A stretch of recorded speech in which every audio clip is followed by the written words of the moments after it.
Listener discretion is advised. 2, 1, go. Adam Carolla and Dr. Drew. LoveLine, coast to coast. Hey, it's LoveLine. I'm Dr. Drew. The phone number here is 1-800-LOVE-191. It is LoveLine, and tonight I'm pleased to introduce Riki Rachtman, my friend, my former co-host of this show. You know him from Headbangers Ball from times gone by. I'm a whatever happened to. I'm a step away. No, and you know him now from Thunderbox, where he hosts the UPN show Thunderbox. And thankfully, he, I believe, had Adam Carolla murdered tonight, right? So you could come and host the show. We did a little slicing of the gas line. Yeah, Adam, what I understand is that it's Adam's birthday tonight. Yes. Oh, I shouldn't say that? Go ahead, yeah. Well, you got to give me like the memo. It's like, don't worry, okay, don't say. No, go ahead. Go. And for people that don't know, like a lot of people remember me from some of the things I'm doing now or what I did do, but I hosted this show for years. We lived through some stuff together. Yes, we did. We hosted surgery. Oh, God, that was crazy. An earthquake, remember that? Yes, we did the show the night of the big Los Angeles earthquake. We had to climb the building. The elevator, and that was fun. And then it was Adam and Riki and Dr. Drew for a while. Yep. And then they said, hey, you could clean the bathrooms here. And then it was Adam and Dr. Drew for a while. And then obviously things didn't go good for them because they did TV shows and tours. And I think there's a LoveLine breakfast cereal now. And we know my story. But then I show up and I'm going to be the guest on the show tonight. And I'm sitting there and the producer is on the phone, and Adam called in late, and I was just so bummed out because I like Adam. Yeah. But I was really bummed out that he's showing up late tonight. It just means more time for me to talk. So what's happening now? What are you doing? Right now, I am hosting and actually directing for the first time. There's a show called Thunderbox, which is heavyweight boxing. It's not wrestling, because I also, in my resume, I worked for World Championship Wrestling for about 3 years, right? Which is now owned by the WWF. I kill businesses.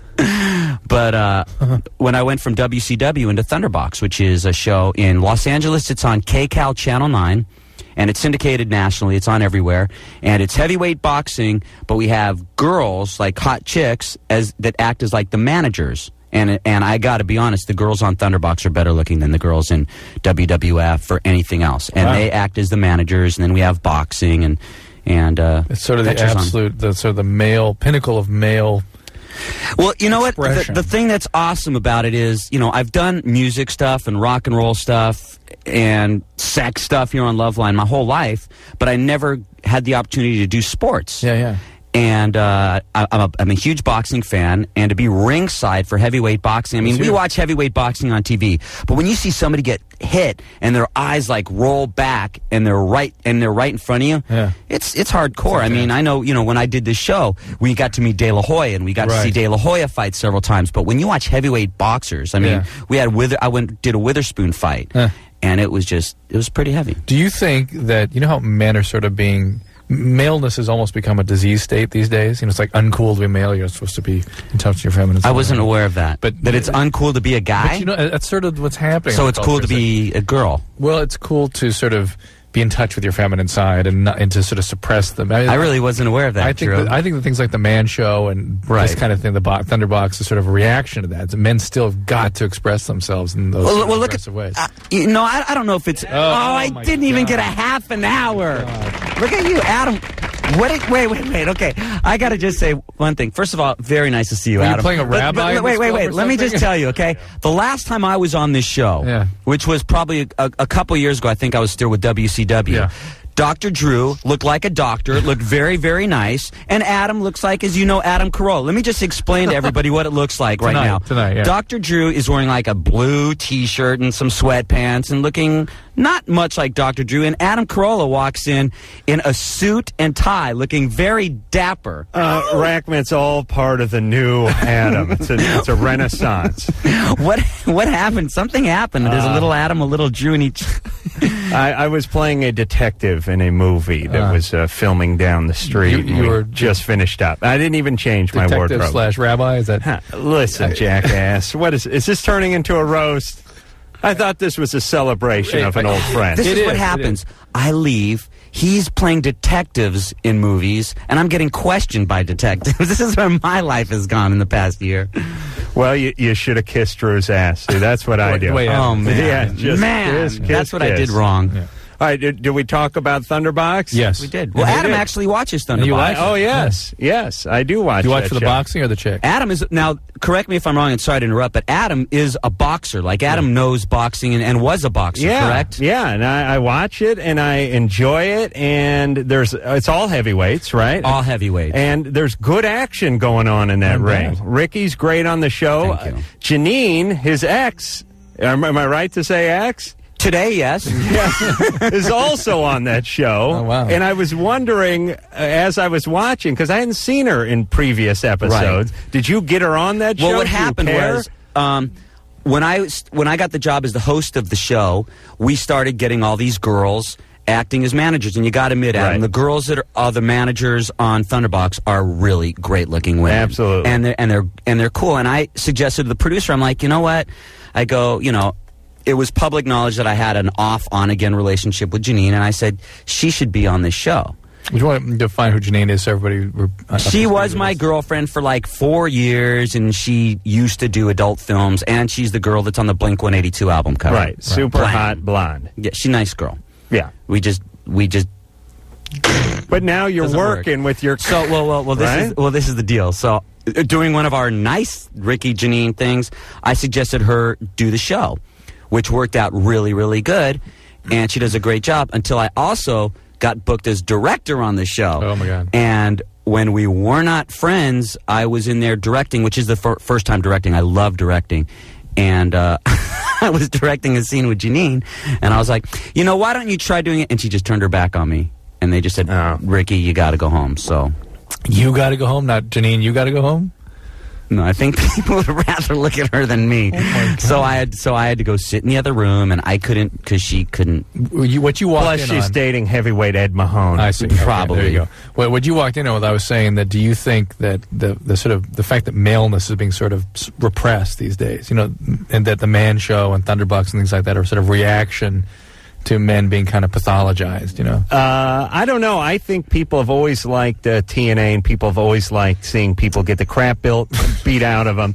And if you put it in the same show, people are going to watch. Well, what Drew was saying, and I know Adam now Adam's going to probably agree with me, and Drew's going, well, it just seems like it's more cool these days to get in touch with your feminine side. Cool. I wasn't aware of that. It's not about cool. No. You know what I'm talking about. No, I don't. Let's take some calls. You know what I'm talking about. No, I really don't. But hey, listen, I've been up since 6:30 this morning. I'm having trouble acclimating. Alex, 14. But I'm sitting in the wrong chair, Drew. It always screws me up. Should I move? 10 more minutes. No, you're in the right chair. I'm wearing the wrong clothes, and so are you. Right. Alex? Yeah. Hey, what's going on? You're on LoveLine. Right. Alex? Yeah. You care to ask? Forget it. I actually know better to start with the Show's kicking off right now. Yeah, listen, be glad you got out when you did. Yeah. Whitney, 22. Whitney? Yeah. Hey, what's going on? We were wondering about the long-term effects of opium. Well, never had that one, have we? Yeah, not phrased in that way. I'll let Ricky talk about it in a second. But Ricky, can we talk about your... No, opium would be a drug I haven't done yet, Drew. but you're a recovering person. Yeah. Okay, and opiates, and of which opium is obviously one, actually does not harm anything if you smoke it anyway. It's the routes of administration that tend to be destructive for the opiates. The problem with the opiates is they cause the most fierce, destructive, severe forms of addiction known. So if you are using opium, you have, by definition, profound addiction, and it was going to require a long, long course of treatment before it's going to come under control. What are you using, Whitney? What kind? Yeah. No. It's black tar opium. I don't know. We smoke it with weed. I heard black tar heroin, but I didn't know there's black tar opium. You mean heroin, right? No, they called it opium. Okay. Well, heroin and opium are very close relatives, but... And so you're smoking it? Yes. Yeah, so that is profound addiction, and that's going to need an extensive course of treatment. Well, how long you been doing it? We did it for maybe a month straight, and then we quit for a month, and we did it again, but just once. You will be preoccupied with it. It will come back. It will get worse each time. And unless you do something about this is not going to stop. Who's we? Me and my friend. Oh, all right. Well, you want to stop?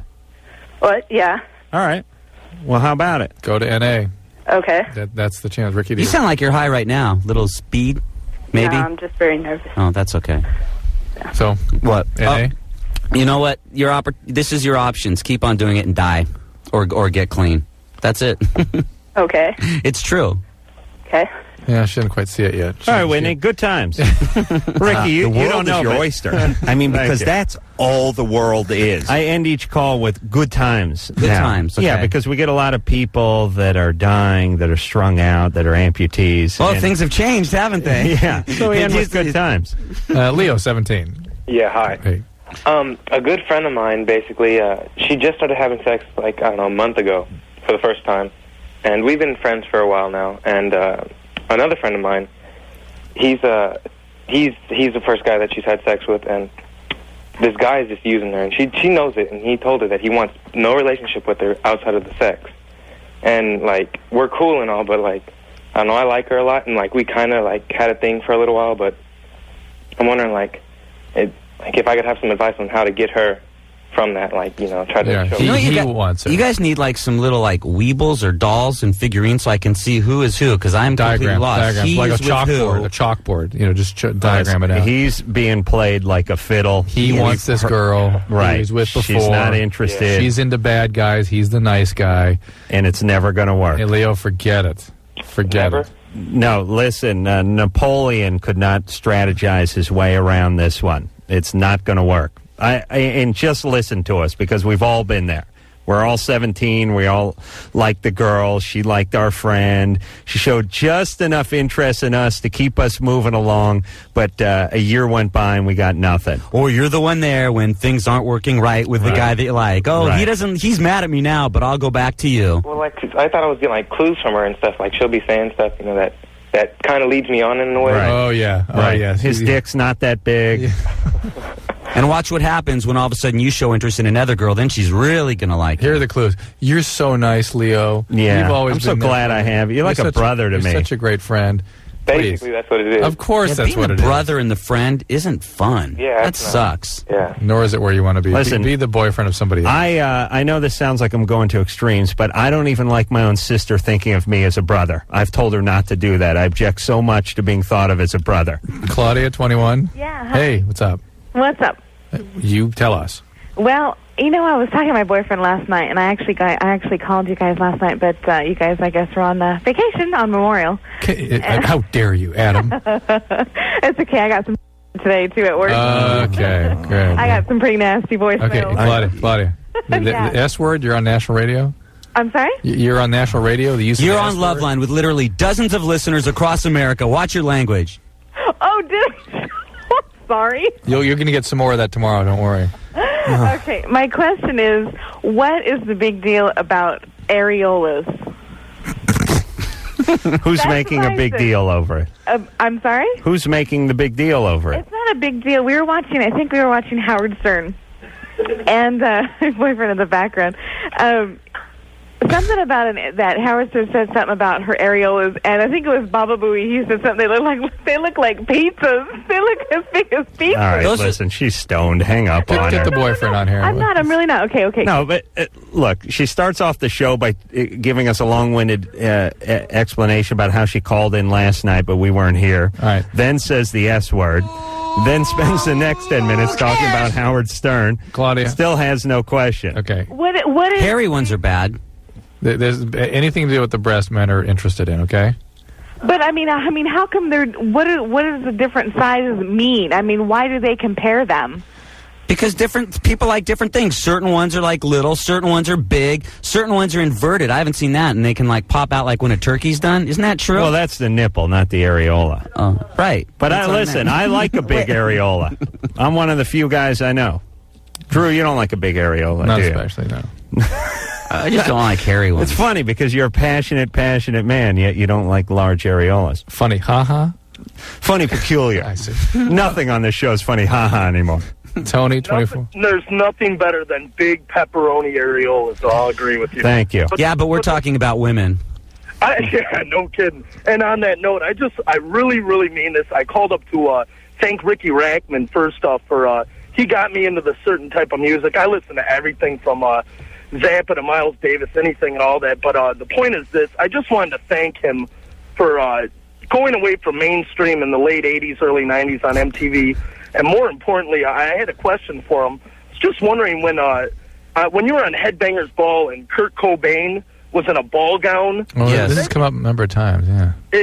Was that his idea? Or, I mean, obviously it looked, with the glasses that he was on something, and everyone knows he's had drug addiction, but I actually still have that interview with him, and it seems that you handled it, just perfect. I mean, whenever he would go off the topic, you would, curtail him right back. But, again, I'm just trying to thank you again, Ricky Mack. Thank you very much.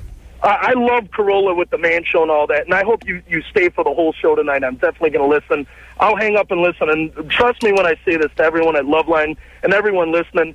From what I've heard, my buddy met Ricky, I guess, at Harpo's in Detroit for a Iron Maiden. I don't even know what it was, but he says that, you were one of the nicest guys that he's ever met. So best blowjob he's ever had. No, it's true, Thanks Tony. a lot, guys. Well, tell your friend Thanks, thank you. Tony. And the reason that his friend said that I was so nice is because I've never been to Harpo's with somebody else.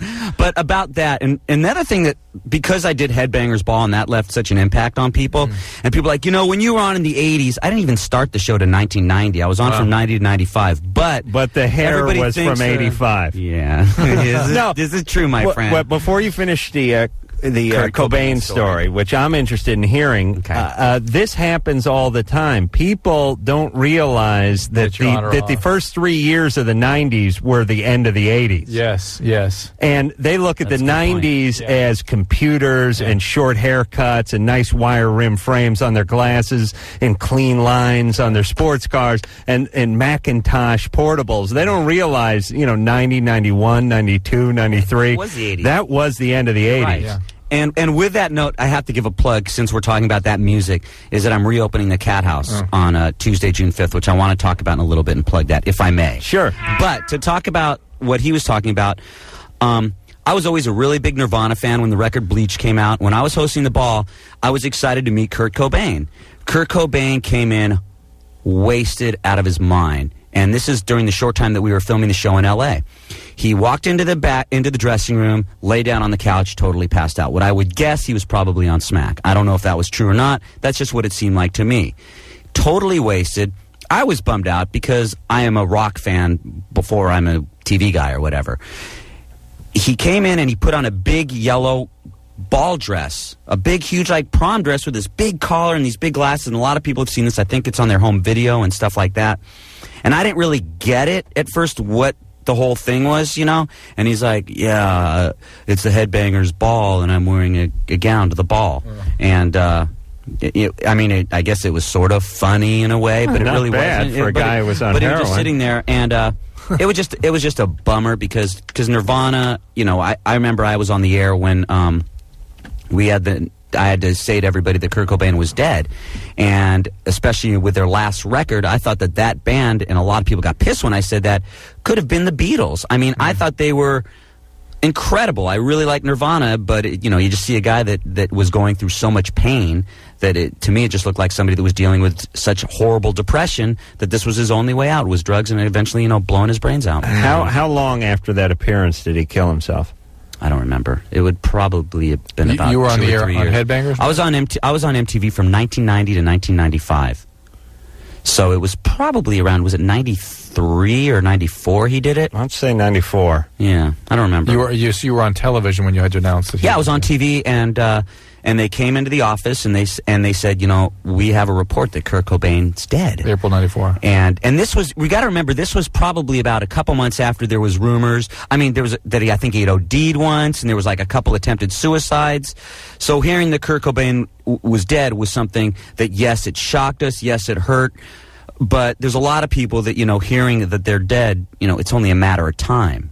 Right. When these things happen so many times. You're upset, but not necessarily surprised. Right. It's a bummer. It was a great loss to rock and roll, but whatever. Well, on a happy note, that's the day I got into radio.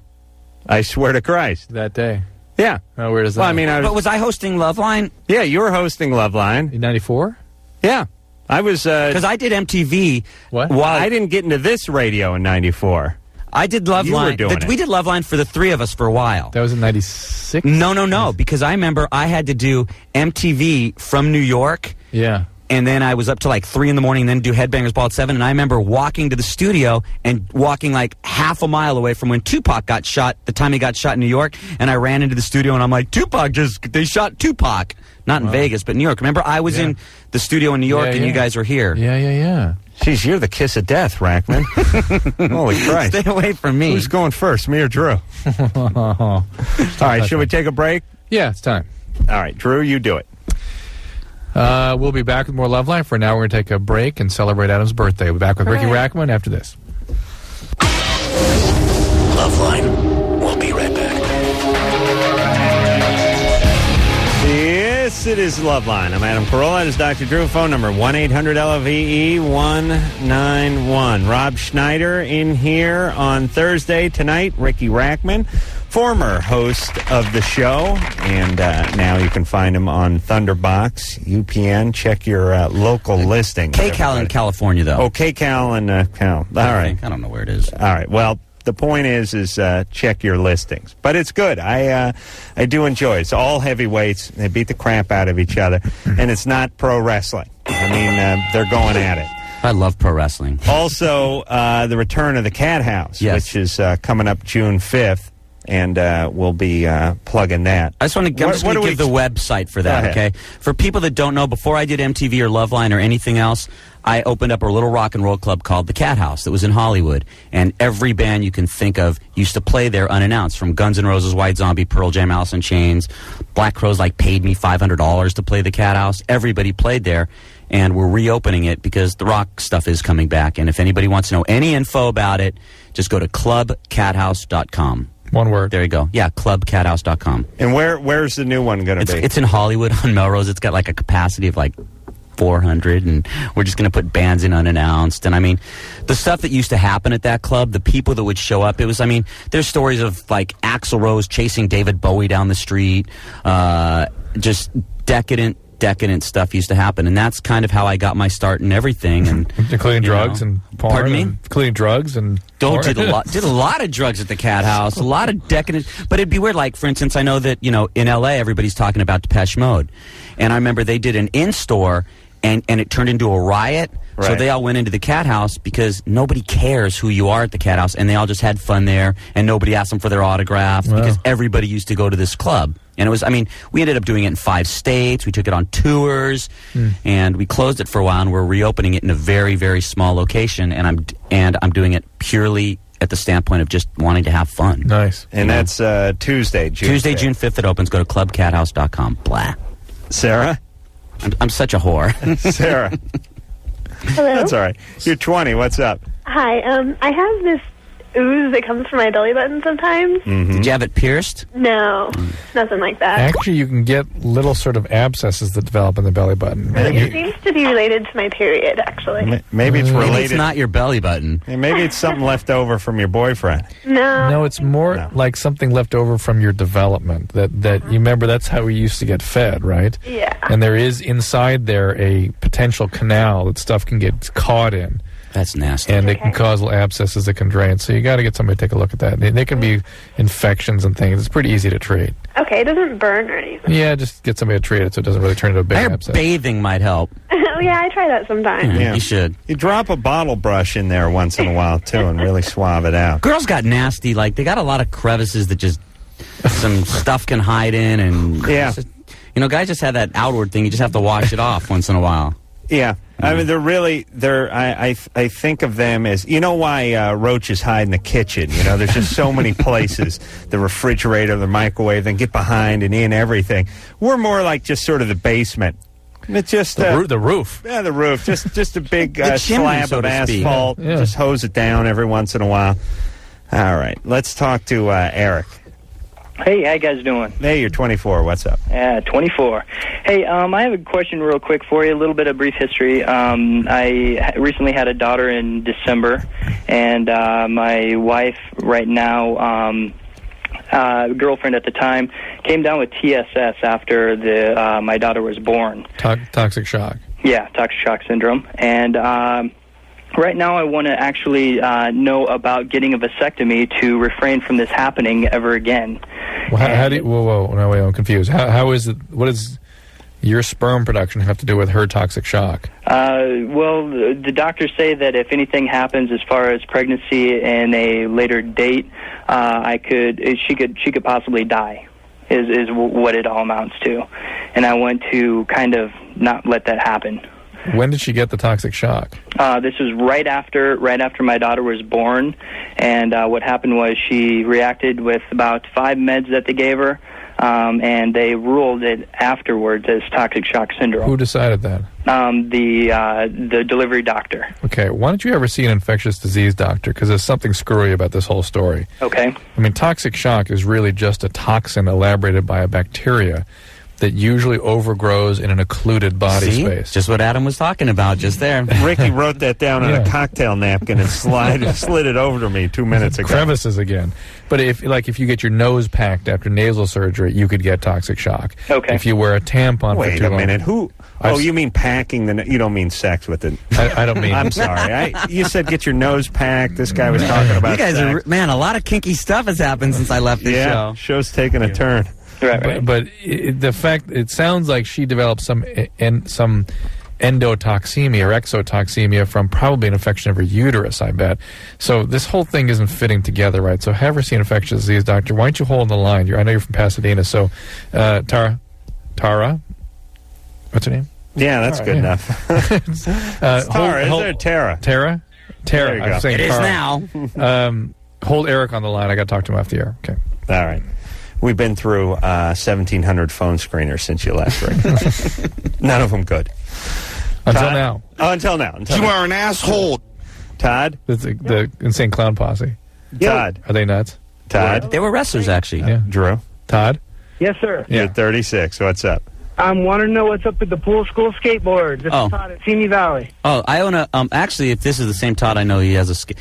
Just so anybody knows, if you're like... I'm in my 30s now and have been for a while. And when I was a kid... For about 11 years. No. When I was a kid, I used to skateboard nonstop. Yep. And I stopped skating for a real long time. And I went to this place, Skate Lab, which is in Simi Valley, and started skating. I live in Huntington Beach, so I went to the Block in Orange. And in my 30s, I started skateboarding again, skating pools.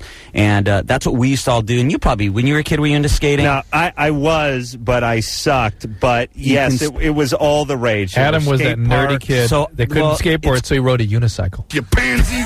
So I'm serious. I started skateboarding again, and I started a skateboard company, which I feel like a whore when I plug things, but it's poolschool.net. But I own a skateboard and apparel company called Pool School, and it's much more fun than profitable, but it keeps me skating, which, like with the coolest thing that happened with skateboarding right now is you got all these kids doing their street stuff, and I told Drew, dude, you got to get your kids off of scooters and on skateboards, because if they ride scooters, bad things will happen. That leads to drugs.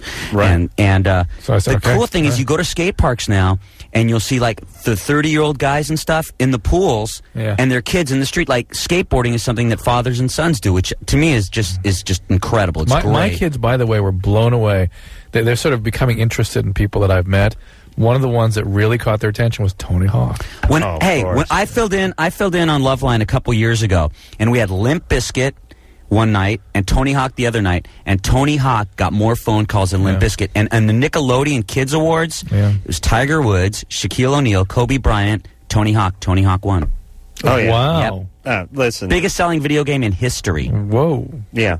Oh, I saw him at the Teen Choice Awards, I think. Didn't you see him there? Last year. And the year before, I think. Yeah. It couldn't happen to a nicer guy, but this is a huge sport to... sport, not a fad sport. I mean, sport to those who... to the younger folks, mainly. No. But mainly. I said mainly. Well. All right. And then they idolize the guy. Well, they're just getting at it through the video games. You got to get them on skateboards. I broke my middle finger. Look how messed up my middle finger is. I was in a cast. I broke my middle finger, and they put a cast up to my elbow. Why is that, Drew? You must have broken your hand. Oh, maybe that was it. All right, let's talk. That was riveting, wasn't it? Let's talk to... good time, right? Good times. Good times. Which does that? Gossam? Gassan? Gasson, what's up? You're 21. How you doing? Yeah, 21. I just started having sex about when I was 20, about a year ago, and but just recently I noticed. I never noticed whatsoever, but I've noticed that I have a small penis. Can I say in the air? Yeah, you can say it. How small are we talking about? I don't know if you want to say it too much. No, I'm kind of worried, because I'm 21 and I'm almost out of puberty, I guess you take it. I think I'm pretty much done. Yeah. You know what I'm saying? Well, how small are we talking about here? I can help it. I was wondering. I don't know much about it. I just started having sex. Okay. How small is it? when it's like erected, it's actually I just measured it a couple of weeks ago. So it's just 5'5". That's all right? 5'5"?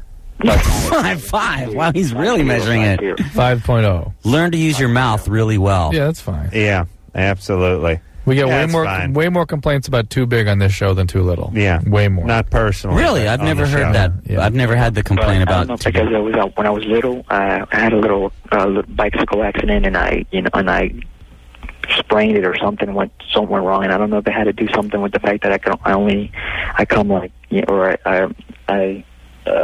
I come like really quickly. Yeah. No, that's because you're young. Yeah. Nothing to do with that. Spoke came out last time he went. I don't know. Am I supposed to you get used to it or something like that? You know what I'm saying? Am I supposed to get used to it and like, you know, and be able to have sex for like, you know, 20, 30 minutes out? How you always hear stories and everything like that. You know? All right, listen. What are your options? Are you going to get used to it or what? Relax, Hassan. You are as squirrely a 21-year-old as I've spoken to on this show in many years. You got to relax. You got a girlfriend? Oh, yes, I do. Okay, just slide in and relax and enjoy breaking her in. See, this guy... Breaking her in? Well, we always talk about this, but males and females, you have that one person that breaks you in. Not the people you've had sex with, but that one person, you shower with. You work it out with. That person you try all the different positions with and all that. And usually... guys usually find that at 17, 18 years old. He is now finding that at 21. And that's why he sounds like he's 17 years old. Right. But relax. He's way... I'll tell you, women are much more turned off by a guy who's uptight about his small penis than a guy who actually has a small penis. But then you start thinking about it and thinking about being uptight, and then it just doesn't work. Ooh, it sounds a little personal. Do you remember? Here. Well, okay, no. It's getting First of all, cathartic. this is funny, and Drew will remember this. I was once married, right, to this girl that I thought was physically attractive, but not sexy in the slightest. Remember? And I said, Drew, I can't get it. I couldn't get it up for her. He's and a good friend, 'cause he didn't say anything to me. I never had sex when I was married, but she didn't. That's because she didn't want to have sex with me. But I don't know why I told you guys that story. I really wish I didn't. Well, because she wasn't. Yes. You weren't motivated. No, because the first time, for some reason, I couldn't get it up, and then you start thinking, you know what? Why can't I get it up? It's going to happen again. Because now I'm a machine. Right. Oh yes. Oh, I'm a machine. No, there's no doubt about it. You're all man. All man. Even though I still have those Adam gay test things that remember, I'll never. Not that I forgot all the things that Adam says that makes a man gay. I always thought you were gay if you like dick, but according to Adam, if you like soda, yogurt, got it, and the yogurt, got it. No squeegee in the shower. No, because you know why I don't have the squeegee in the shower anymore? Because they have this spray stuff that you just spray all over the shower, and my God, that's a shower thing. That's worse. Yeah. And the cats. I'm a big cat guy. I like cats better than I like dogs. Okay, let's just take some calls. See, I always thought if you sucked one, then you were gay. I didn't know that it's like cats and things that smell good. That's next. Eric? Eric, you're 16. Yeah. What's up? I want to know if there's a certain amount of weed I could smoke without, getting dumber and getting little balls and keep. Sounds like you've already smoked enough. Yeah, Eric, about a pound less than you've already smoked. When you're an addict, it doesn't. That was 5 lids ago. Yeah, when you're making deals with yourself, you got a problem. And when you're trying to control it, you got a problem. I went 30 days straight without smoking weed, but I did it last night. But but you're addicted though. You're white knuckling, and you can't do that. It's like trying not to eat. Eventually, you're going to eat. You can't. I don't really like smoking weed, but then don't. No, just don't do it. Why were you thinking about it? Why was it that month so difficult then? I don't know. Okay. I can't stop doing it. All right. You may not like it, but you're addicted to it. And usually worse. Yeah, usually it means that it's doing something good for you, something. But is there just some if I smoked a little at a time? Yeah, if you smoke once a month. That's it. Yeah, enjoy. That's the biggest crock. If you smoke at all, it doesn't matter how much you know. Right.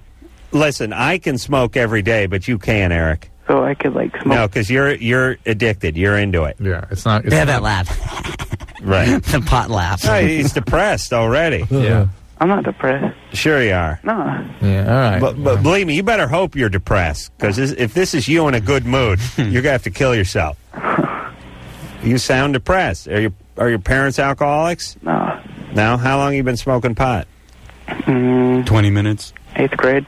All right. 3 years. Yeah, that's time to quit. That'll have a significant effect on you, Eric. All right. And Happy birthday, Adam. You're not likely to stop on your own. You really got to get some help with this. Well, like, where would I go to get help? MA, Marijuana Anonymous. Yeah, lots of people like you. Lots of them. There are? Yeah, a lot of... You know what? Pot is really, Well, it's enough time has gone by with that being a commonly used drug that we're starting to see the addiction now start to take its toll, so people are asking for help with it. And the other thing... So MA has become huge. Like about weed these days is that it's, you say it's not your parents' marijuana, because the pot these days is so much stronger than the pot they used to smoke, and people back have been smoking it for back 10, in the 80s. 10, 20, and 30 years, and eventually the consequences of the addiction comes to bear, and that's when you got to have help. Who gave me some pot on this show 3 or 4 weeks ago? What band was that? No, I know it wasn't. Oh, it wasn't Be Real. No, it was somebody else. Oh yeah, the guy from Stained. Stained, yeah. Yeah, I smoked some of that when I got home that night. You were screwed up for a week. I kept coming in. You loaded? What's the matter with you? No, I was like hallucinating. I was getting weird. There were spiders, in my spine. I mean, I just thought, my God, this stuff's too good now. I'm really gonna have to cut it with like lawn trimmings or something. It is now past the point of it's become too potent. I mean, listen, if you're not smoking it every day and you ain't used to it, you have a B load, you'll go psychotic. That's what happened to me. All right. And look, now he came in today with a suit and tie. That's what's going to happen. That's right. You'll go Squaresville, baby.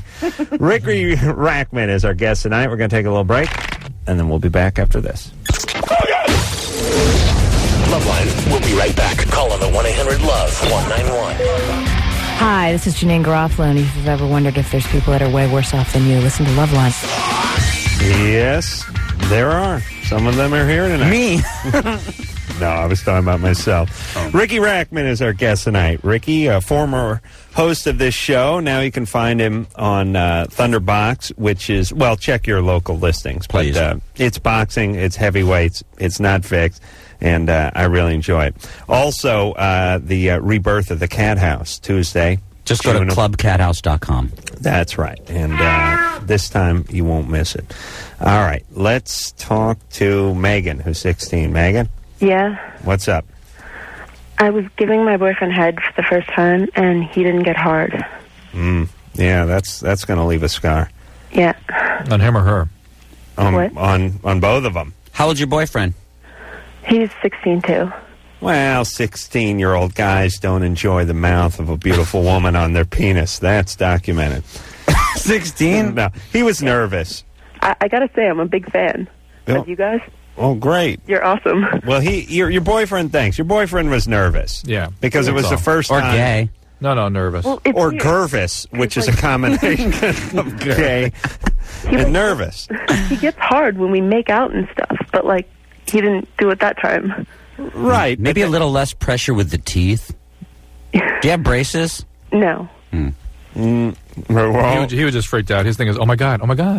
I can't believe this is happening to me. no, same thing. That was my mantra. It's actually happening. It's actually happening. It's actually happening. I don't have to pay this time. Right. Where's the phone? I got to call my buddy.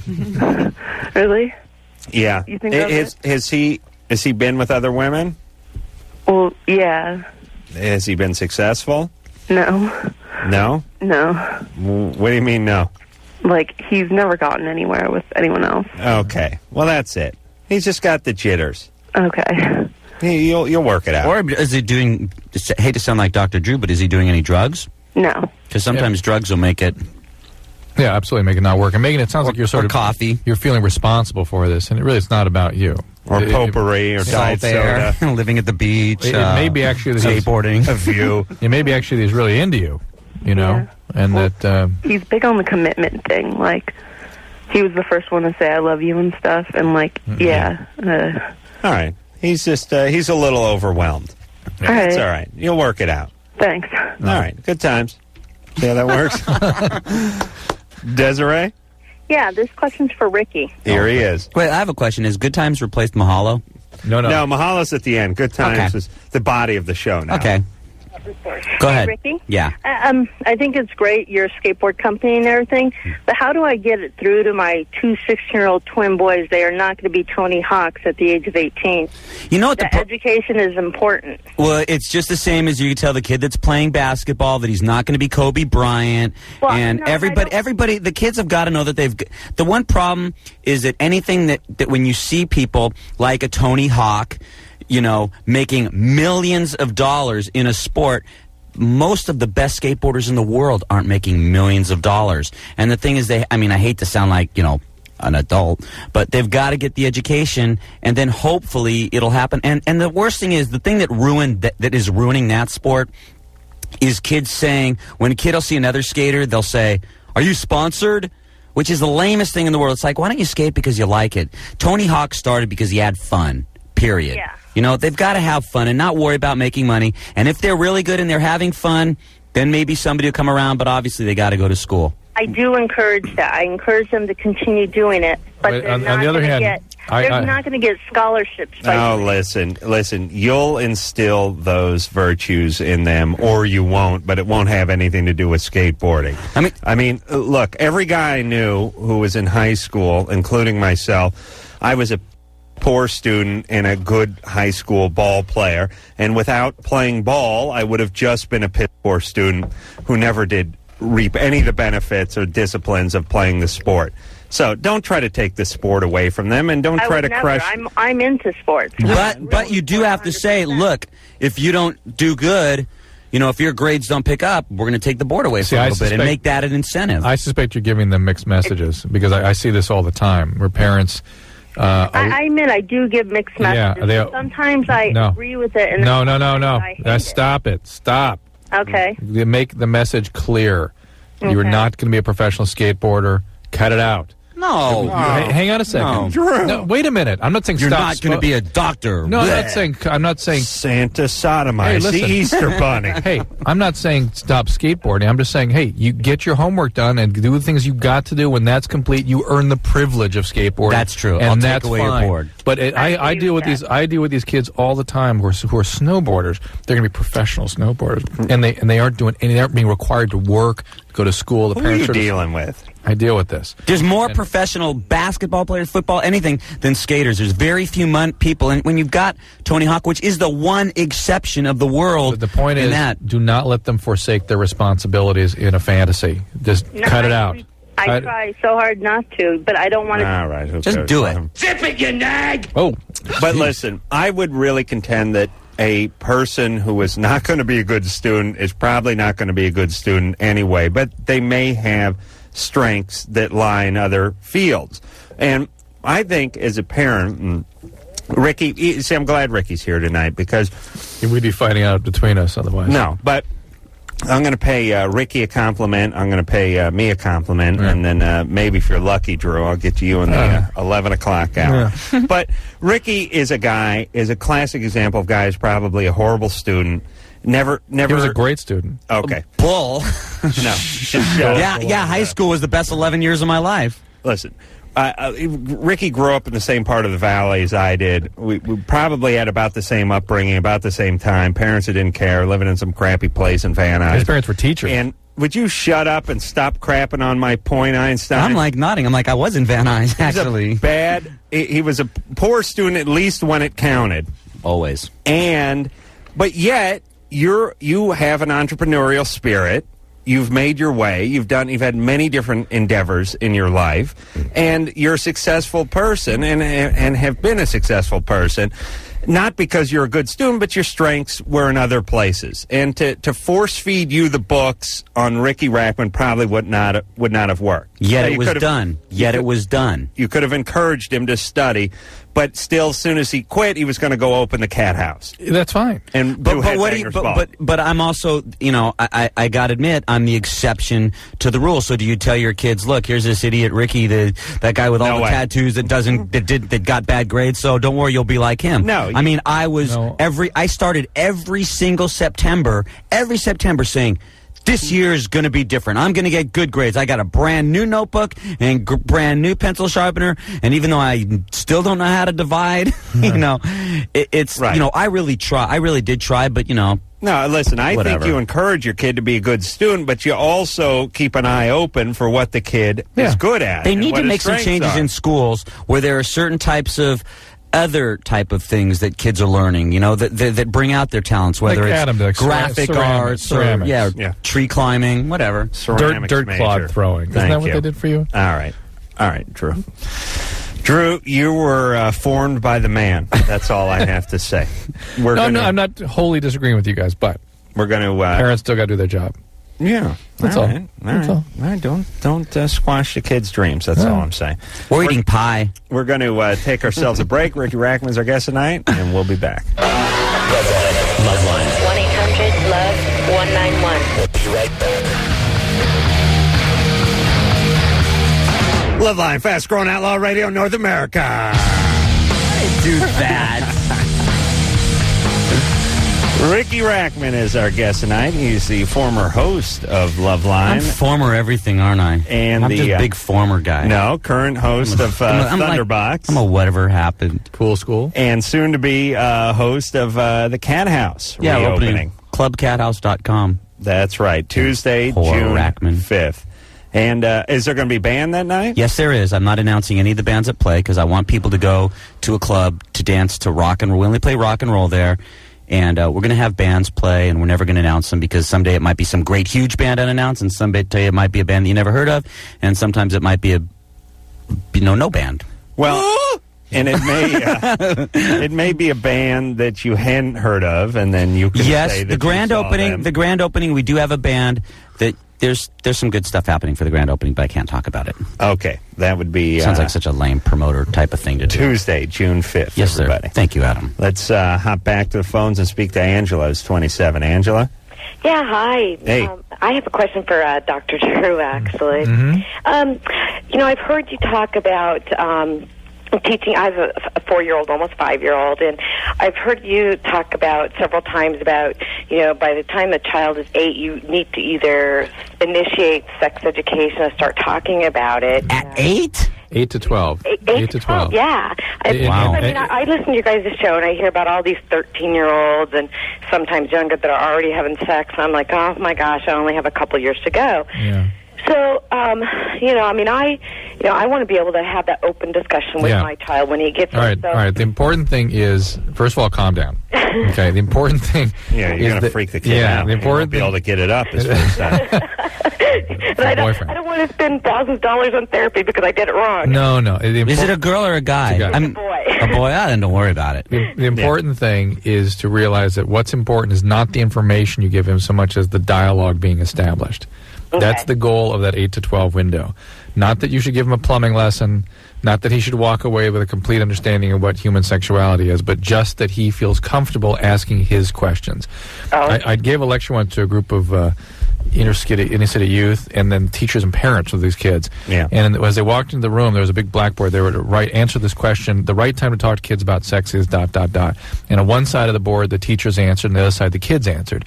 And the kids and the parents and teachers side, the responses were always 16, 13, 14, as soon as he can talk, as soon as he can walk, these very, very discreet ideas about when the right time is. On the kids' side, without exception, the response was... huge penis and nuts drawn in? No, there was some of that stuff to it. But on the kids' side, it was all about when I ask, when I'm ready. That's it.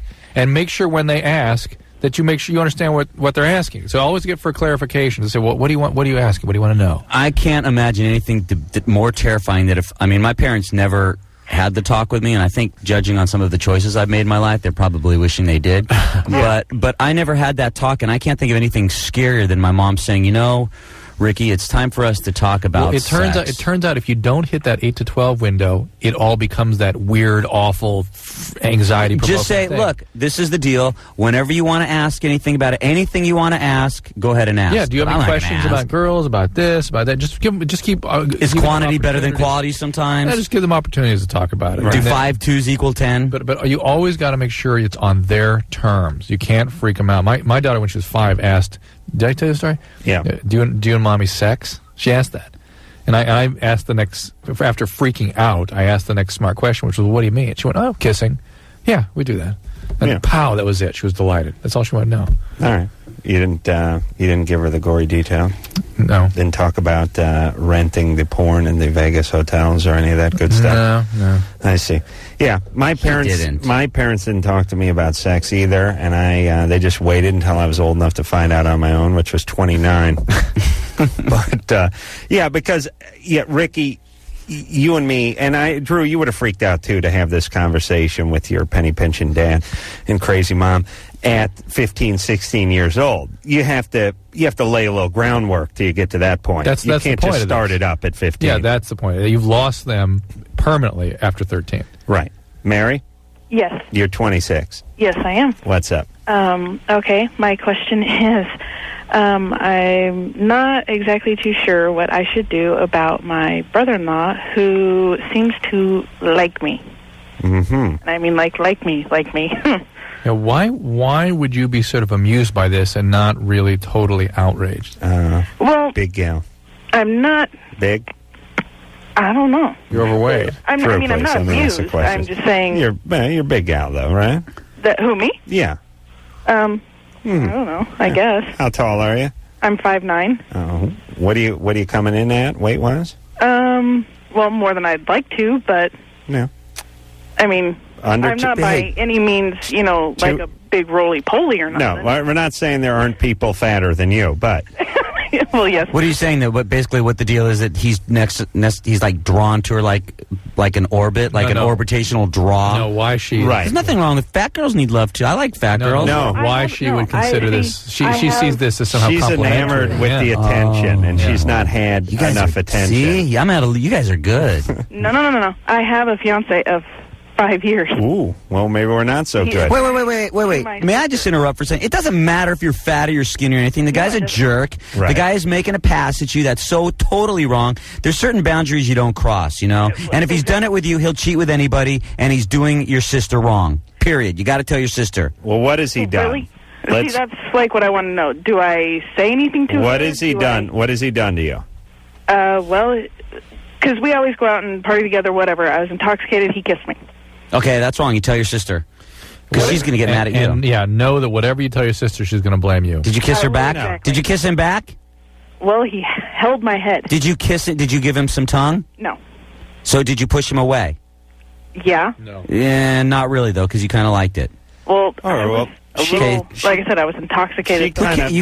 She kind of likes him, too. No. Yeah, you got a fiance. You're cheating on your fiance, and you're cheating on... Yes, you are. You kissed this guy. I didn't do anything. He initiated the Okay, but listen, what are you going out and getting loaded with this a-hole for when you know his vibe? No. It wasn't just me and him. It was me, him, my sister, and my 2 cousins. All right. Well, don't get around him and booze anymore.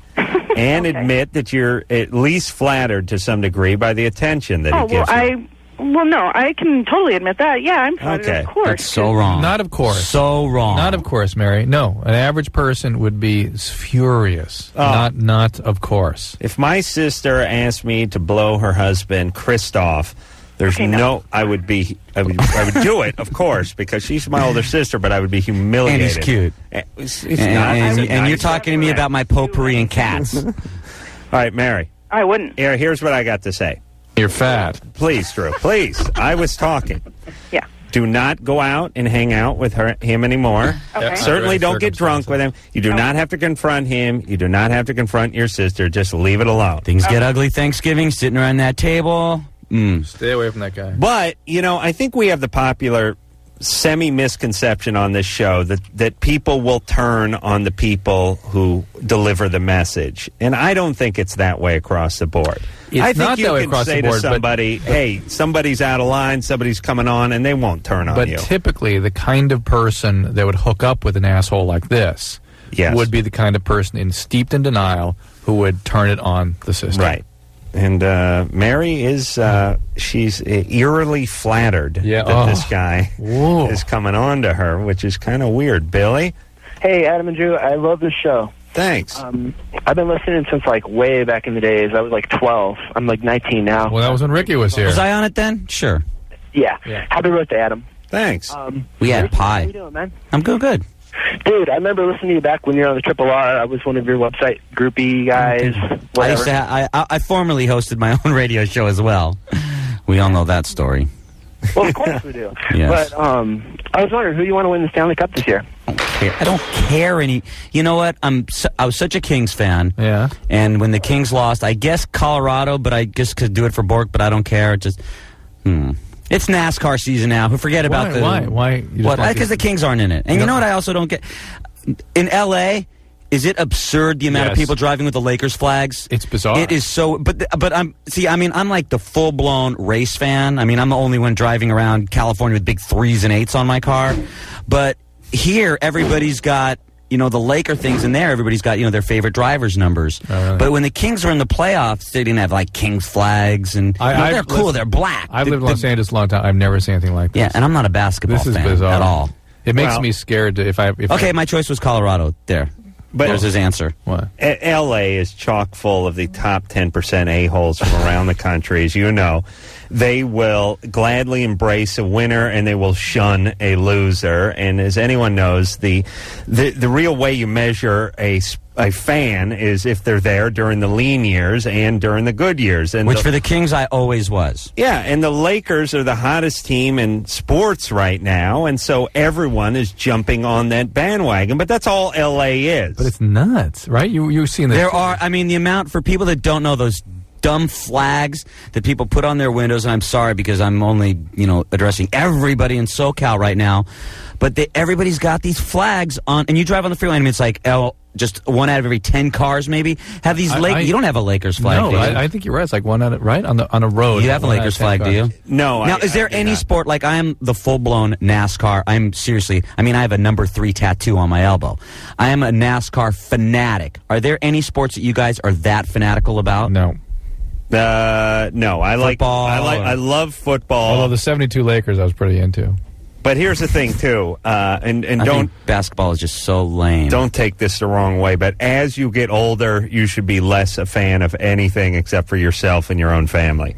As the years wear on. No, because when you get older, there's more time sitting, so then you get to sit down and watch the sports. Well, that's the way you're supposed to be chasing kids, but then there's guys like me that spend more time watching. Now I'm getting back into sports again because my kids are getting into it. All right. I've been out of sports for 20 years. What sports? Baseball and basketball and football. All right. I mean, big time. Not hockey? You missed hockey and NASCAR. Never read the only 2 sports that matter. In my life, I have to read the sports page with my sons every morning. Can't those kids drive NASCAR yet? Are they old enough? The go-karts, we're into that. So that's good. All right. No, I'm kidding. Danielle? Yeah. You're 20? Yeah, I'm 20. What's up? What's up? Who am I talking to? Yeah, LoveLine. Oh, hey. Alan Greenspan. Yeah. How's it going? Good. What do you want? What's up, Danielle? Okay, I have a question. I hooked up with this guy, and I found out he had an abnormally freakish large penis. What? Well, I want to hear, what is it, like a corkscrew? A corkscrew? What is that normally freakish? Freakishly large. Oh, it's freakishly large? Large. How large is large? Over 9. Over 9 inches long? He's packing over 9. What? He's packing over 9. He's packing over 9. She's getting nervous just talking about it. Listen to And I want to know the average size penis. 5.5. Yeah. 5.5. Bend is in half. Wait. And there's 5.5? That's pretty small. 5.5. Are you sure? Yeah. I thought it was like 3.5. How do you know his is over 9? Okay, I've seen porno movies before, and his is bigger than anyone I've seen in a porno. All right. It's huge. But that's all effects, It's like, Planet of the Apes stuff, Shrek. That stuff ain't real. The camera adds 10 pounds. Oh, God. And tell all those girls, just big isn't that great, is it? See, that's the thing. I asked them, like... No, tell all those girls, big isn't that great, please. Relax, Ricky. Fun. What? Big isn't fun. Isn't fun. No. See? What's the problem? It's a burden. What's happening? Ouch! Well, see, like, I'm kind of attracted to it in a way, but in a way, I'm wondering, will I ever be put back together again? Will it ever remain the same? Yes, you'll be the same. But does it hurt you when it's happening? Okay, I haven't done it yet, but I asked him, when you have sex with females, does it hurt them? And he says, it takes me 3 times. He can't just have sex with them once because it won't go in all the way. I see. All right. But he's not met anyone as slutty as you in a while, right? So, I mean, this may work out. Not. Oh, you know what's something funny about guys? If a woman tells a guy, hey, is it a good size? And the woman says, you know what? It's absolutely perfect. That's not the right answer. No. It's not. A guy wants to hear, you know what? It's too big. I mean, how messed up is that? They want a woman to say, it's just too big. It hurts. Not, you know what? It is so perfect. You have the perfect shape. They don't want that. You want to say, you know what? It's just too big. Why is that? Right. Well, because it sounds like they're lying to spare your feelings. No. They do. Because I've had the perfect call a few times, too, and it's not flattering. Yeah. It really isn't. And it just shows how insecure guys are. Yeah, that's what it shows. However you interpret it, that's the issue. Right. Now, she's with a guy with a huge penis. Will she be the same after having sex with him?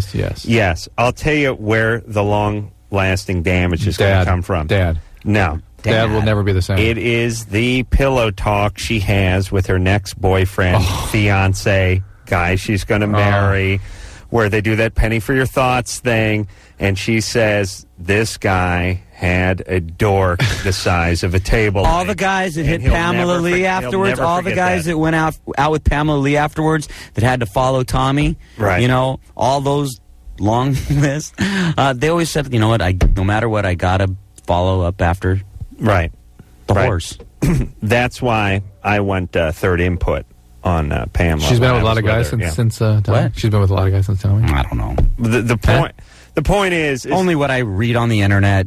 Nobody wants to follow that. And the damage she will do will not be to her vagina, but it will be to the fragile psyche of her next boyfriend after this fling is over. So don't bring it up. And her dad's eternal soul. That's right. And grandfather. Yeah. you always forget the grandpa. I'm sorry, beg your pardon. Chris? You're so right. You're 16. Yeah. What's up? All right. See, I don't know how long this has been going on, just kind of, probably ever since I was 9.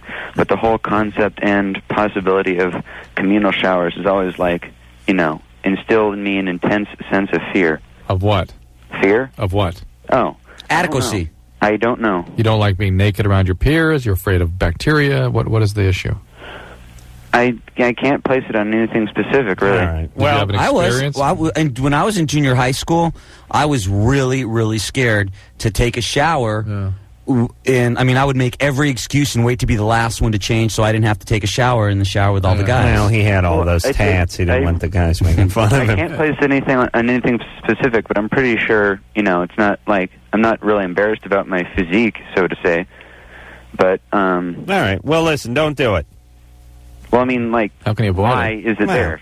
Listen, I played 3 years of high school baseball and 3 years of high school football, never got in a shower with a whole bunch of guys. Why? I just went home after practice or whatever the hell it was. The communal shower happened in later life is when you started doing that? Well, that was more of a bath, but yes. Yeah, it's a bathhouse. Well, listen, it was a house with a bath in it. It was not a bathhouse, per se, with multi-baths in it. And shower. I think that type of thing is something that's a normal fear. Yeah. I agree, and it is something that could easily be avoided if you like. It's now, like on the other hand, if you were like, I can't wait for communal showers, that would be worse. something. So look at it that way. Say, you know what? I feel nervous. It'd be a lot better like, you know what? I'm going to take PD twice just so I can take a shower with all the fellas. That is. You know what, Ricky? You bring up a great point. I go out to eat sometimes at this place called Hugo's. I sit down every time. I always order the woman's juice. And they sell that now? Wow. This is going to come full circle. Women's juice? Women's juice. And everyone I sit with always makes fun of me for ordering the woman's juice. But I say to them, would you be happier if I ordered the man juice? Yeah. And then they all shut up. So I agree with Ricky on that. Women's juice. Better to be scared to shower communally than looking forward to it. Am I missing something? They sell women's juice. It's a drink they call woman's juice. Because every woman's juice is different. This tastes good. Some women... No, not like this. This is honey. Jennifer? Hello? Sleeping? Jennifer asleep? What? There you are. What's Wake up? Sorry. What's up? I have a question about my boyfriend. He keeps asking me, we've had sex like 3 times now, and he keeps asking me to give him oral sex, and I keep telling him no. and I don't want to break up with him because we've been together for like 2 years now. Mm-hmm. Does he give it to you? Yeah. Well, you just don't want to do this? No. Okay. What happened to you?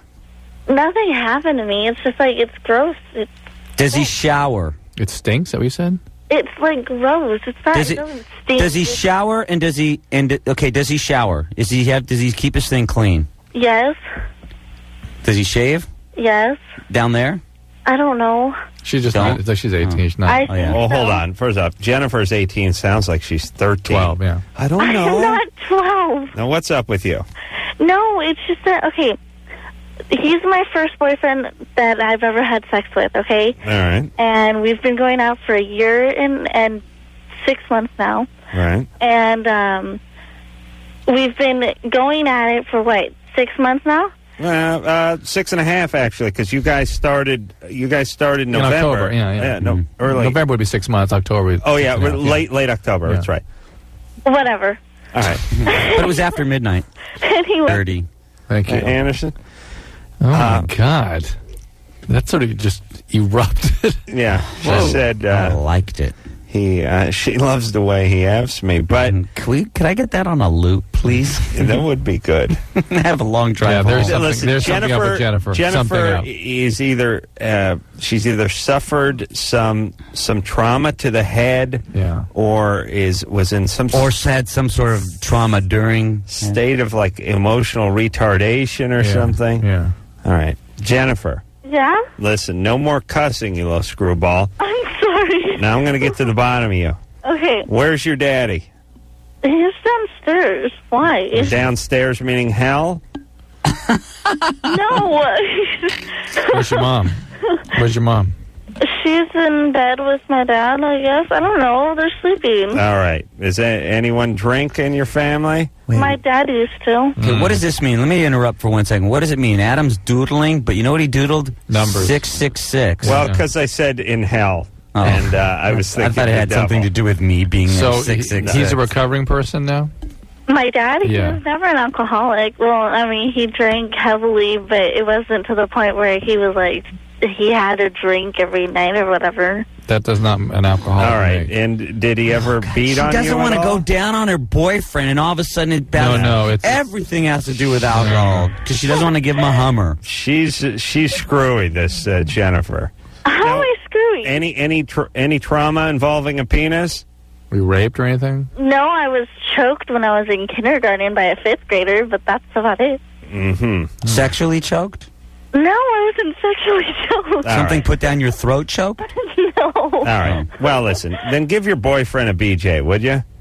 If everything's good with you? If you don't want to, don't do it. If he stinks, tell him to wash that stuff up and then maybe try it. And if he wants to break up with you because you won't do it, then you know that he's only into one thing. And listen, everybody.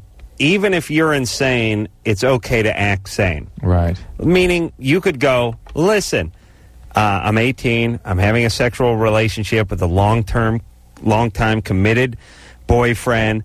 He's going down on me, and I'm freaked out about going down on him. I don't know why. Maybe it's because I got choked in the 5th grade. Maybe because Dad boozed too much. Whatever it is. But stop for a minute and go, you know what? I kind of have to do that. Yeah. I know I got my own weird ass about it. I mean, everyone should do this in every facet of life. But she has to go down on him? No, you missed the point. Because all of a sudden I'm watching this and I'm like, look, I think that's the wrong advice. I think it's good advice, but it's the wrong advice. And Drew's agreeing like, yeah, you have to go I'm down glad there Ricky's here to think play like the horn. think like our listeners. No, you got to be clearer. No, I was saying that. Yeah, but you were saying it as a symbol of some larger You behavior gotta go down there. that people need to engage in. It's not all about Hummers. I am saying every once in a while, every time I go to a wedding or funeral, I have the urge to stand up and yell something about effing Hitler.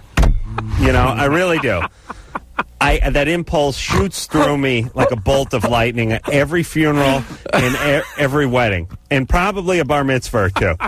Only part-time on bar mitzvahs. But you know what? I don't do it. And the reason I don't do it is because I go, what would a sane person do right now? And that person would sit there and, clasp his hands in front of them and nod his head. And I think we all have impulses to do either strange things or there's things we know we should be doing that we don't want to do, but that sane people do. And I'm saying, everybody, Behave like a stand sane back person. from your own life a little, hover over yourself, take a look down, and act like a sane person. All right. Riki Rachtman is our guest tonight. We'll take our little break, and we'll be back. LoveLine will be right back, so get your problems ready.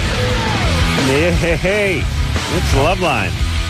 I'm Adam Carolla. That is Dr. Drew over there. Phone number 1-800-LOVE-191. Rob Schneider's going to be in here on Thursday. Next week, Brooke Burke. You know her from Wild On, the E-Channel show? I'm telling you. Was she here once before? No. The most beautiful woman on television. Drew, you don't hear me talking too much about too many women on this show. No. This woman is stunning. Can't wait to see her next week. And, of course, tonight, Riki Rachtman is with us. We had pie. The Cat House is going to be reopening. Yeah, here, I'll do my 10-second Go ahead. complete horror. I'm reopening up my rock club called the Cat House. You can check it out at clubcathouse.com and also send me email there. And I'm also hosting the show Thunderbox, which is on TV. Check your local listings and buy my skateboards at poolschool.net. God, I'm a whore! Logan? Yeah. And I'll be appearing at your local Waffle House. You're 15. Liar, whore, and you know it. I resemble that remark. Logan. Yeah. What's up? First off, Dr. Drew, I just want to say I really love what you're doing with helping teens. I think you're awesome. Thanks, Logan. And Adam, despite all the jokes and the light insults, you really do have great instincts, and your advice really does help people. Oh, thanks, Logan.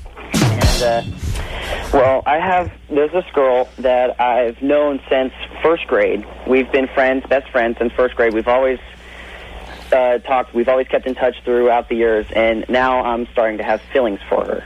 Right.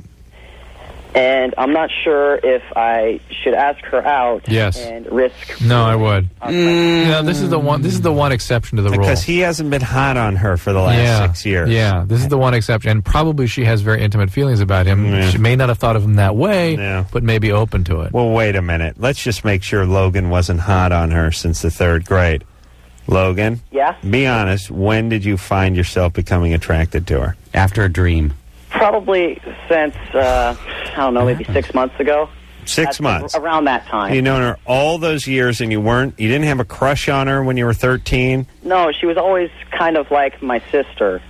Uh-huh. That's how we've always been. Right. And No, now he wants to bang the bejesus out of his sister. 15. That's what I love about turning 15. Okay, and you think she may like you? Yeah. You do? Why do you think Let's call her. Can we call her? Huh? Can we call her? Can we do that here? Can we call her right now? No, she's already sleeping. Well, we need to wake her up. This is something important. She needs We to could know. either create a great love relationship or destroy a long-lasting friendship. Yeah, or have her dad kill both of them. Mm-hmm. Do you? So, why do you think she's into you? Well, I just think that. Because you're into her? Well, not because of that, but just. That used to be my criteria in high school, by the way. But just because we've been talking for so long about our own relationships, about how All right. we view certain things. All right, Logan. Go ask her out. Yeah, this is one exception to our rule. All right, but don't do it in any uncertain terms. Yeah. Okay. You It's must not- ask her out. You've got Afternoon things are good. She has to get the message that you're crossing over. That's where you want to go, is out of friendville into relationdom. Right. Relationdom? Into Hump City. And I disagree with lunch because these guys have been friends for so many Well, they've years. done the This is lunch too thing. this is too friendly. So you want to need have dinner and breakfast. You need a date, yeah. You need a nighttime, bring her a couple of flowers on And a a roofie. moped, roofie, ether rag, duct tape, a real date. And she may or may not be open to this. We'll see. Okay. Well, no, we won't. He will. Yeah. Kim? Hey, get Logan's number, call him back. Ann. Hello? Tara. Oh, my God. Tara. Okay. Yeah, Tara. That's what called Tora.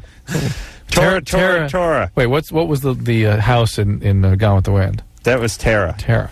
Yeah. And she's Tara? I think she's Tara. Tara. So you're saying she's a house? We're trying to figure out our Tara. phone Like screener's the name. Gone with the Wind. Yeah. Kim?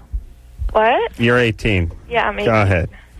Okay. Drew doesn't know he's on the radio sometimes. You have to forgive him. I've been on too long. Okay. Hold on a second. I would like to do a 4-hour taped docudrama on all of Drew's sort of... it would be entitled... He's been on the radio for 18 years and doesn't know it. All those when people set the coffee down, thanks. Thank you. Thank you. All the holding it up. Warm up. Warm up. No, talking through the window. Yeah, here. Talking into the window to Ann, whose back is turned to him while she's playing Pac-Man on the computer, saying and speaking in code about stuff that the listeners could never know of. That's what I love. All right, good times. Huge montage. Let's get back to Kim. Oh, okay. What's up? Okay, I've been like my ex-boyfriend and I. We've been friends ever since we broke up. But, How do people do that? Oh well. I met him at a boys' home. What does that mean? He was bad. It's like I don't know. It's like a jail. Like when they're locked up, so to say. Here's how they remain friends. Somebody's getting something out of the relationship. Sex. Yeah. No. Oh yeah. Okay. Anyway, we'll go with that. There you go. There you We'll go. go with that. But anyways, we've been like recently started seeing each other again, I guess so to say, and he's still with his ex. Or with his girlfriend. Listen, Kim, didn't you hear what I just said? He's getting sex out of this. That's it. That's all. Hold on. There's more to it. But his girlfriend is the girl that he cheated on me with. Yeah, it's his girlfriend. Yeah. Yeah. Now he's cheating on her with you. Now he's having sex with you, and that's it. Just That's sex. great. Just sex. Wait, hold on. He has crabs. Wait, hold on. I'm pregnant. He worships Satan. Wait, hold on. He doesn't have a car. Yeah, it's all bad, Kim. Oh, I know. He's a bad guy. You should not be dating him. Friend. No. And the bad ones are the ones that the sex is so good. Best friends don't. See, the thing is, we just barely had sex for like the first time. We actually barely fooled around for like the first time like 2 weeks ago. And I found out like 3 days ago he lied to me about having sex with his girlfriend. Oh. Duh. I know. But Kim, He's cheating on you to be with what else her, and then he's cheating on her to be with you. What's it going to take, Kim? What is it going to take? I don't know. See, I'm stupid. Yes. Right. You're not supposed to agree with me. Yeah, when are you supposed to talk her out of it? I didn't have anything nice to say, so I didn't say it at all. But Kim, I know I should lose. Listen, baby, what is up with your self-esteem? I don't have any. I know. What happened? I don't know. I was doing great, and then he like decided to. No, not him. Not him. Just me in general. No, yeah, you in general. Long before he came around. I don't know. Well, whatever it is, you better work it out. Okay. Abandonment. Okay. Who abandoned you? I don't know. My parents are both together. Really? Yeah. And everyone was good to you? Did they make you feel wanted? I don't know. I had a screwed up life. Yeah. There you go. Oh, haven't we all? I don't know. But must we always use that as an we can excuse? feel it from Kim. But I Kim, was never hit though or anything. okay, but we didn't listen. say hit. Well, that's the Let me- problem. The remedy to a screwed up life is not hooking up with someone who's even more screwed up than you are. Oh, it feels good. Really, everybody who is sort of insane should look for super sane people to pull them back toward sanity, not more effed up people to drag them down into the abyss. Yeah, but the more screwed up the two individuals are, the better the sex. Sorry. Right. Big long silence. I was hoping somebody give me an amen. No, it's good. It's good for 2 weeks, and then it gets really chaotic, and then the sex gets good again, and then someone gets pregnant while you two are breaking up, and then the kid grows up in the middle of a rock tumbler for a family, and it's a mess. I mean, you really, I'm telling you, everybody, if you find sane people to hang around with, you'll actually become saner yourself, or vice versa. You start dating felons, you'll go down that path, too. All right. Someone wants to wish me a happy birthday. Michael? Hello? Sleeping. You're 14? Yeah. You're a guy? Yeah. When you're asleep. No, not really. Not really, huh? Okay, what's up? I just want to say happy birthday, Adam. Well, thanks. Me and my friend James really appreciate your show and the Man Show. Well, thanks. Yeah. I bet at 14 he learns more from the Man Show than LoveLine. Yeah, probably. How do you figure? Well, it's more spankable. Best show on television, The Man Show. Jesse Ventura. Yeah, I listen to the Oh, yeah. LoveLine all the Oh, now you're impressed, Ricky. No, he's impressed. Come on, play the I like rest. that. Jesse Ventura was Play the around. rest. I love. Hold on. You know what? Hold on. How I could have been raised in Hollywood, I don't know, because I am so incredible white trash. I love wrestling. Incredible. I love incredible white trash. I am. I love that. See, I like that dang banjo music too. Love Waffle House, love wrestling, love NASCAR. How is Waffle House? And I live in Huntington Beach. No. Well, how is Waffle House? We've been talking about Oh, my that. God. I good? love... Well, remember when I came here talking about Krispy Kreme before the whole Krispy Kreme thing started? Yes. Waffle House, they don't have Waffle Houses in Southern California. They don't when have I was them, like, working... west of the Mississippi. They don't, right. When I was working for WCW, Waffle House... In California, they do this thing where they rate the coffee shops like A, B, and if you're really bad, C or D. Waffle House the health department. Thank God they don't rate them because you wouldn't eat there. Yet, there's always like a woman without a tooth working there that'll tell you a story. They have a jukebox that plays Waffle House songs. Denny's is trying to kind of rip them off now with the way they prepare their hash browns because you can get them smothered and scathered and covered. And it's just these little things like in Atlanta. They're on at every single truck, at every single off-ramp. Yet I love the Waffle House. 14-letter sign is 18 stories in the air. I love Waffle House. Right? Waffle House, Krispy Kreme, and occasionally Steak and Shake. And I'm set. That's it for me. And if you go to www.wafflehouse.RickyRachtman. Been there. No, there is wafflehouse.com. I've been there. You can download parts of their songs. That's pretty. I'm bad. How I could have been raised in Hollywood, I don't know. Well, I didn't first off, Van Nuys, right? No. I only lived in Van Nuys for a little bit, but then I lived in Hollywood. And I lived in Hollywood. Poisoned. Yeah. It takes about 3 weeks in Van Nuys. You're done. Okay, I lived there for a couple of years. People don't realize that the San Fernando Valley, there are a lot of hillbillies. It's Mexican in Van Nuys. It is Mexico. It was Arkansas for a while. And No, when I was, it was always like BVN, Barrio Van Nuys, when I was a kid. Oh, really? Yeah. Was not a lot of white trash there? No. I grew up as I grew up as like probably normal kid from L.A. and in my later life decided that I felt better becoming white trash. So I did everything I can from driving a truck to watching NASCAR to preferring to eat at Waffle Houses. I don't know how it happened, but... All right. Hey, Anderson. Give Ricky a shot at that Governor. Best show on television, The Man Show. Oh, the best. If you can take it as a joke, what is it? What was the Man Show? It's a show. It's a show that for guys. Yeah, it's a show that I'm so surprised that the women's groups are not protesting it. And is it on cable? It's on the Comedy Channel. The Comedy Channel. Comedy Channel. I'm writing this down. 9:30 on Wednesdays. God, that is awesome. I know. Have you ever met him? Still can't get him on the show. Really? His people will not let him do the show for the because they're reason he just scared he pointed may out. say something You know what? stupid. I think it's a lot of people's people.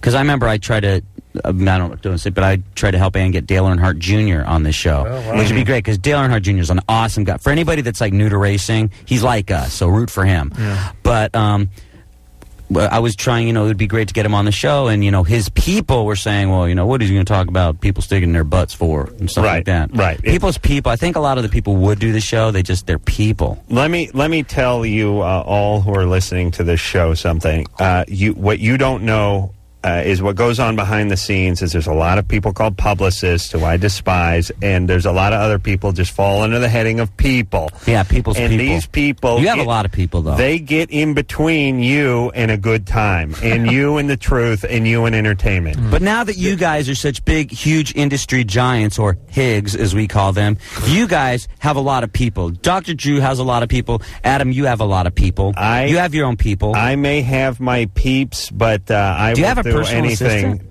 No, well, I You do. You haven't. Just Drew. He Drew has like a team of people. Damn. Well, that's only. I don't the even Man have a Show. gardener. These people are Man Show related, and 6 That's months cool. out You of the year they're got gone. you got your own people. All right, but the point is Jesse Ventura will not be on the Man Show, even though it's his favorite show on television, because If we wanted to be on a show, we'd be on the show. Right. Yes. All right. Shall we take a little break? Everyone told me not to do that Man Show skit I did for you. God bless you. We'll be back. LoveLine will be right back, so get your problems ready. Hey, this is Fatboy Slim. You're listening to LoveLine with Adam Carolla and Dr. Drew.